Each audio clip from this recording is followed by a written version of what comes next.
ताज़ा तरीन वीडियोस के लिए चैनल को सब्सक्राइब करके बेल आइकन और ऑल नोटिफिकेशन पर क्लिक करें ताकि आपको मिले हर अपडेट सबसे पहले।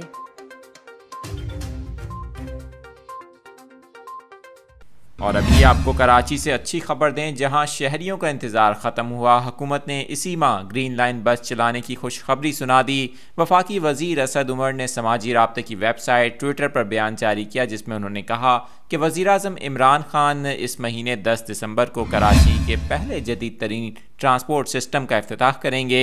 अपने बयान में वफाकी वज़ीर ने कहा कि कराची के पहले जदीद ट्रांसपोर्ट सिस्टम BRT से शहर में ट्रांसपोर्ट का मसला काफ़ी हद तक कम हो जाएगा और लोगों को सहूलत मुयस्सर आएगी। आपको बताएं कि इस हवाले से अब बताया जा रहा है कि वज़ीर-ए-आज़म इमरान खान 10 दिसंबर को कराची आएंगे और जदीद तरीन ट्रांसपोर्ट सिस्टम का इफ्तिताह करेंगे। वाज़ेह रहे कि इससे कबल वफाकी वज़ीर असद उमर ने 25 दिसंबर को कराची ग्रीन लाइन बस मंसूबे का कमर्शियल ऑपरेशन शुरू करने के हवाले से बयान दिया था।